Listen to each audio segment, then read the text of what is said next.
Selamat datang di Investor Podcast, tempat berbagi ilmu anak milenial. Nama saya Alfi dan saya Jose. Kami pada kesempatan kali ini kami akan membahas tentang evaluasi pemilu 2019 dan Pilkada 2020. Kita bersama dengan seorang narasumber dari yang berprofesi sebagai dosen di program studi ilmu pemerintahan di Fakultas Ekonomi, Sastra, Sosial dan Politik Universitas Sains dan Teknologi Jayapura, yaitu Bapak Bonifasius Bau, SIPMA. Tapi kayaknya nih kita kayak grogi. Santai saja. Santai ya. Kita tanya dulu Bapak apa kabar? Baik. Puji Tuhan baik ya. Menurut informasi yang kami dapat ini, Bapak sebelumnya pernah menjabat sebagai Ketua KPU. Betul sekali. Ya. Mungkin Bapak bisa cerita sedikit tentang pengalaman Bapak tentang Jadi sebagai bentuk dari tridharma perguruan tinggi, salah satunya adalah pengabdian kepada masyarakat. Saya periode tahun 2013 sampai dengan tahun 2018 mengabdikan diri sebagai komisioner KPU Kabupaten Kerom dan berakhir pada bulan Desember 2018. Itu berarti itu pengalaman saya diposisikan sebagai ketua KPU. Ya, oke. Jadi tidak lepas dari topik kami evaluasi dari sangat cocok dan juga persiapan pilkada 2020. Sangat cocok. Bagi Bapak pemilu itu seperti apa? Oke, ya.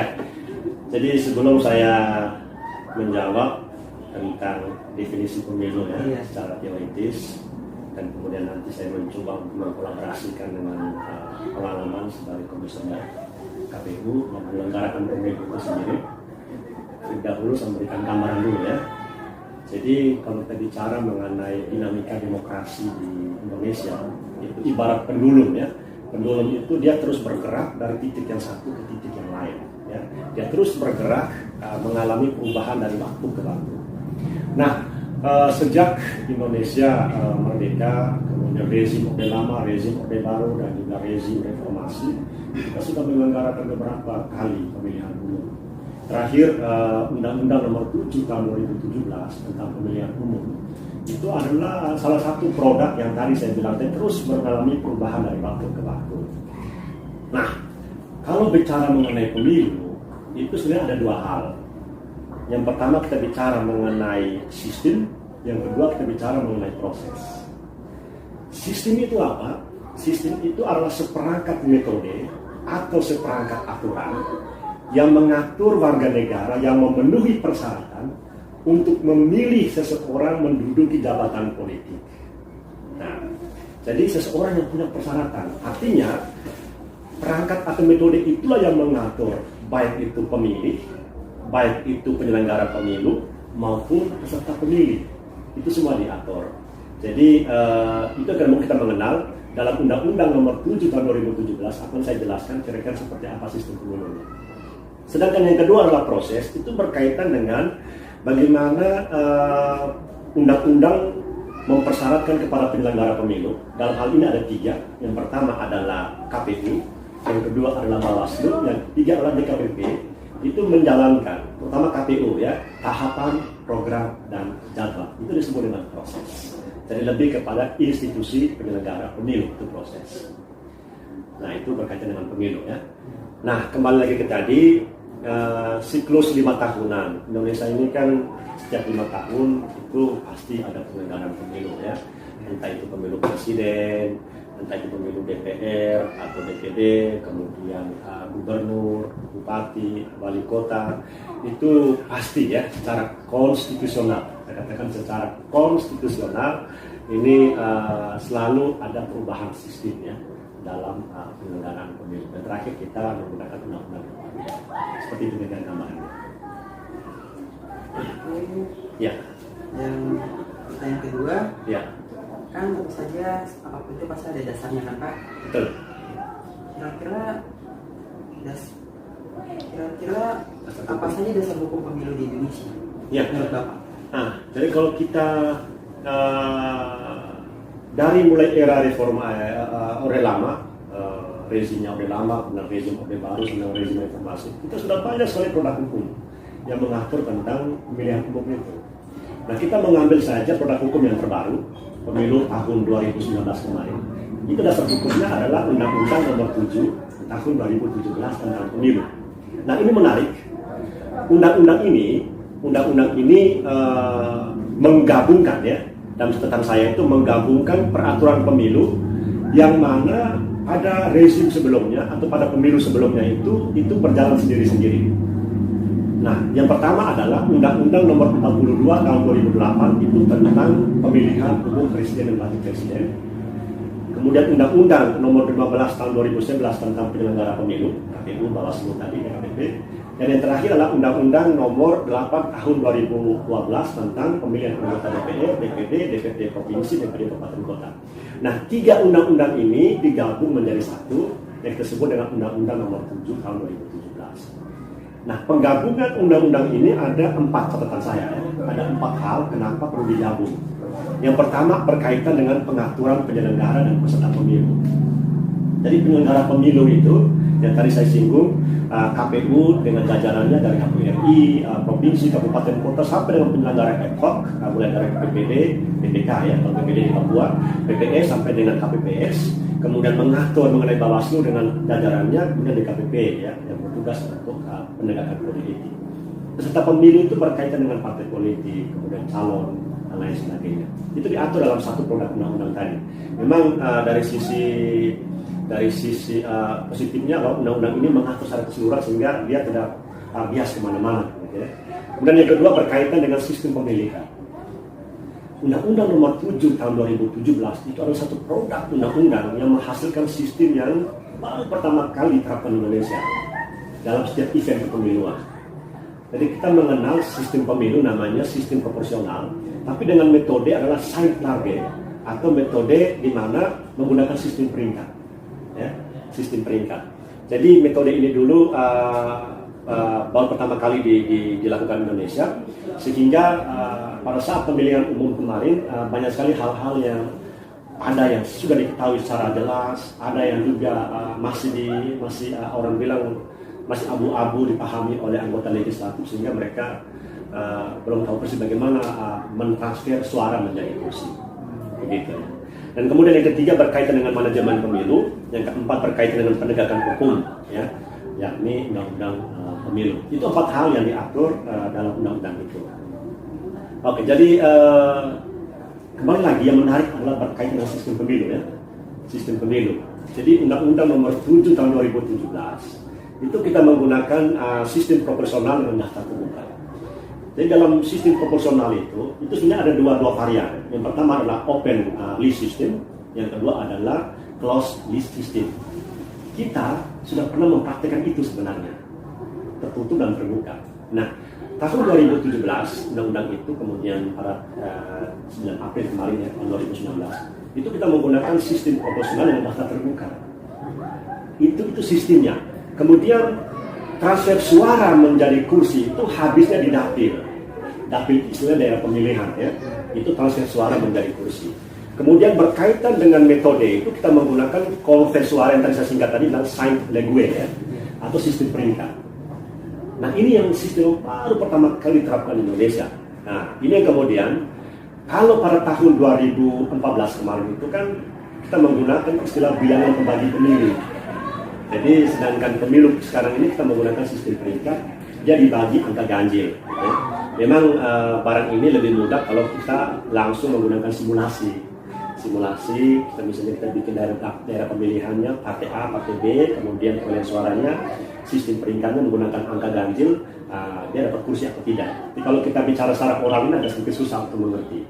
Gitu. Tapi menggunakan sistem peringkat, itu bicara mengenai sistem. Kira-kira sistem ini harus diterapkan dengan simulasi untuk tujuan apa nih? Nah, jadi pengalaman saya ketika menjadi komisioner Kabupaten Riau, itu simulasi itu menjadi hal yang sangat penting untuk disosialisasikan kepada semua peserta pemilu dan hal ini anggota legislatif. Kenapa? Pemahaman kepemiluan setiap calon anggota legislatif itu berbeda-beda.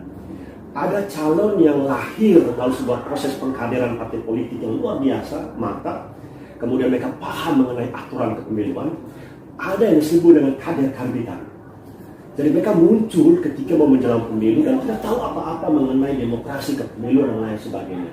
Disitulah fungsi KPU harus intens memberikan sosialisasi agar mereka paham. Ketika mereka tahu dan mereka akan menyampaikan kepada konstituennya, nanti begini prosesnya, ini mekanisme dan lain sebagainya. Jadi simulasi itu dimaksudkan supaya ketika nanti saya di daerah pemilihan saya itu, dia sudah punya gambaran. Kalau saya punya suara sekian, kira-kira bisakah suara saya ini bisa ditransfer menjadi kursi? Itu dikasih seperti itu. Jadi metodenya adalah KPU itu akan meranking seluruh suara calon dari partai tertentu, partainya masing-masing. Dan misalnya kita ada kemarin ada sekitar 16 partai, kemudian KPU akan merekrut semua pemerekrut dari suara dari semua calon yang ada di dapil tertentu itu digabung jadi satu. Kemudian partai B, partai C. Kemudian kita lihat, KPU lihat, ketika suara itu digabung menjadi satu, dari seluruh partai itu mana suara partai yang paling banyak digabung jadi satu. Kemudian di peringkat yang paling banyak paling atas, dan di bawahnya satu dengan peringkat yang paling kecil. Kemudian dibagi 3, dibagi 5, dibagi 7, dibagi 9. Itu sistemnya, itu mekanismenya. Memang agak sulit kalau kita menggunakan oral ya. Bagusnya kalau simulasi dengan angka-angkanya itu lebih mengerti.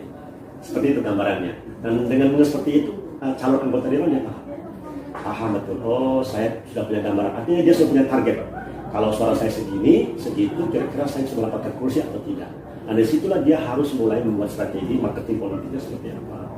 Jadi kalau tidak, ya seperti menabur air di air laut, menabur garam di air laut. Nah, kita tidak paham. Seperti tadi Bapak bicara bahwa ini untuk mendidik ya para betul. Edukasi. Sementara kadang di lapangan fakta yang terjadi berbeda. Betul. Berbeda jauh. Mungkin ada, tapi tidak banyak. Kira-kira tanggapan Bapak tentang mereka yang ingin mencalonkan jadi sebagai anggota legislatif, kiat-kiat yang harus dilakukan untuk mencapai standar yang baik. Ya, yang pertama kan ketika seseorang ingin masuk ke ranah politik itu datang dari kemauan orang bilang political will dan good will, kemauan baik dan juga kemauan politik, tidak asal-asalan. Artinya bahwa saya ingin terjun ke dunia politik itu datang dari hobi saya, kesukaan saya untuk masuk ke ranah itu yang paling pertama. Kemudian yang kedua, kalau kita bicara masuk ke ranah politik itu, yang paling penting adalah kita harus bisa memisahkan antara yang kita sebut dengan politik dengan tujuan untuk mengusahakan kebaikan bersama atau masuk ke ranah politik itu untuk memperoleh hal-hal yang pragmatis, yang sifatnya pragmatis, ya, sifatnya hanya untuk mencari kekayaan. Nah ini kadang sulit untuk kita bedakan ketika calon itu masuk ke ranah politik. Memang tugas KPU, tugas semua masyarakat memberikan edukasi, terutama KPU ya, memberikan edukasi berkaitan dengan bagaimana seseorang itu masuk ke ranah politik itu. Jadi dia punya tugas yang luar biasa ketika dia terpilih nanti. Bagaimana dia menjalankan fungsi pengawasan, bagaimana dia menjalankan fungsi budgeting, menyusun rancangan peraturan keuangan daerah, kemudian bagaimana dia menyusun fungsi legislasi, menyusun peraturan-peraturan. Kalau di level pusat disebut undang-undang, daerah disebut undang-undang. Itu sebenarnya pekerjaan yang tidak mudah. Maka dibutuhkan yang pertama adalah kemampuan, kualitas. Jangan sekali-sekali kita masuk ke ranah itu kita hanya modal yang tidak punya kualitas, hanya cuma datang, duduk, diam, duit, dan segala macam. Memang itu kembali lagi ke perilaku pemilih. Pemilih itu kan punya 3 tipologi perilaku. Yang pertama adalah perilaku pemilih sosiologis, perilaku pemilih psikologis, dan rasional choice, perilaku pemilih yang rasional. Kalau perilaku pemilih yang rasional itu sebenarnya adalah kita ini, kelompok-kelompok akademisi, kelompok-kelompok intelektual yang bisa melihat calon itu dari perspektif yang rasional. Misalnya melihat visi misinya, jejak rekamnya, integritasnya, kemudian hal-hal yang berkaitan dengan kapabilitas, accessibility itu penting kita perhatikan. Tapi kalau dari kebanyakan pemilih kita di Papua itu ada 2, sosiologis dan psikologis. Sosiologis, saya pilih calon ini karena punya kedekatan keluarga, punya kedekatan bapaknya guru saya atau bapaknya pendeta saya misalnya. Jadi pendekatan-pendekatan ini kadang kita menaikkan secara rasional berpikir bahwa orang ini dari sisi moral bagus atau tidak, dari sisi integritas bagus atau tidak, jejak rekamnya baik atau tidak. Padahal di rumah ada 01, 02, 34-nya di mana-mana. Ini kan dari sisi jejak rekamnya itu sulit kita lupakan. Kita lebih banyak lihat dari sisi itu, kedekatan secara sosial, kedekatan secara agama, kedekatan secara budaya dan segala macam. Dan akhirnya kita menghasilkan calon-calon yang hanya cuma yang tadi datang duduk dengar dia duit, begitu. Tidak mampu menjalankan 3 fungsi tadi dengan sebaik-baiknya. Nah, kalau kemudian misalnya kita sadar, rasional berpikir kita bagus, maka kita akan menghasilkan pemimpin yang baik, karena punya kualitas, jejak rekamnya, visi misinya oke, kemudian kualitas kapabilitasnya oke. Cuma ya itu di Papua agak sulit menggunakan pendekatan perilaku yang rasional. Dan itulah yang kemudian kita menghasilkan calon-calon yang seperti itu, sangat disayangkan. Dan itu buktinya apa? Kita bisa lihat berapa produksi legislasi yang dihasilkan oleh DPR, berapa produksi yang dihasilkan oleh DPR untuk membentuk Perdasus sampai hari ini, sementara undang-undang akan berakhir tahun 2021 di sana.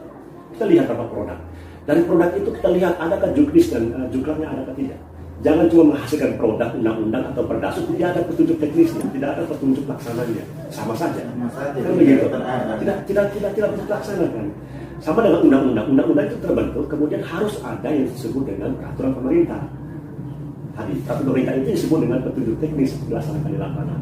Dan itu kan hanya gambaran umum undang-undang itu. Perdasus itu kan hanya secara universal, tapi harus ada aturan khusus yang mengatur. Itu disebut dengan peraturan pelaksana tadi. Dan begitu. Itu contoh. Ya. Tadi ada hal menarik yang saya Bapak bilang sebenarnya sistem pembagian dan juga sistem peringkat. Iya. Nah, kalau sistem peringkat ini apakah Indonesia sendiri mengadopsi atau itu muncul karena observasi atau evaluasi? Oke. Jadi kalau kita lihat dari pemilu ke pemilu, itu sebenarnya kalau kita bicara mengenai sistem tiga varian ya. Ada yang disebut dengan sistem distrik, sistem semi proporsional, dan sistem proporsional. Lazimnya di dunia itu sering menggunakan sistem yang ketiga tadi ya, sistem proporsional. Contohnya Indonesia. Memang proporsional itu ada 2 varian tadi, yang tertutup dan terbuka. Nah, tertutup itu kita pernah dipraktek pada tahun 2004. Ya, itu tertutup. Itu di mana calon anggota legislatif itu kita mengenal satu itu disebut dengan nomor sepatu dengan nomor kecil gitu ya. Pengurus-pengurus partai ditempatkan pada nomor 1, nomor angka, sementara yang lainnya ditempatkan di nomor bawah. Nah, nanti pada saat pemilihan, pada saat proses transfer suara menjadi kursi, itu biasanya ditentukan oleh partai berdasarkan peringkat, berdasarkan pemilihan. Dan itu kita menggunakan istilah membeli kucing dalam karung. Jadi tidak tahu, karena itu secara tertutup. Tapi secara terbuka, itu maksudnya bahwa rakyat tidak lagi melihat dari figur atau melihat lagi dari nomor urut. Dan orang melihat daripada lebih cenderung melihat pada figurnya, misalnya figurnya. Jadi dia bisa memilih walaupun dia nomor 10 kah, dia nomor 12 kah. Kalau suaranya terbanyak, kalau memenuhi persyaratan dia bisa dijadikan sebagai calon legislatif. Itu disebut dengan sistem terbuka tadi. Nah, yang peringkat yang kita maksudkan menurut Undang-Undang Nomor 7 itu kita mengadopsi seorang ahli dari Prancis ya. Saya orang Prancis. Dan itu dia yang pertama kali menciptakan peringkat sistem ini. Dan sistem ini di praktik Indonesia dan menurut para pengamat, para pemerhati, para ahli bahwa sistem ini cukup berimbang dan adil bagi semua partai termasuk juga calon. Maka ketika sistem ini diperkenalkan dan merancang undang-undang, hampir semua partai politik menyetujui menggunakan sistem ini karena cukup beradil dan juga cukup cukup baik untuk semua partai. Begitu. Baik, kita jeda sedikit dulu. Oke. Lalu kita akan lanjut kembali. Tetap di Pesospol Podcast. Bersama kami membahas tentang evaluasi pemilu dan juga pelaksanaan pilkada 2020.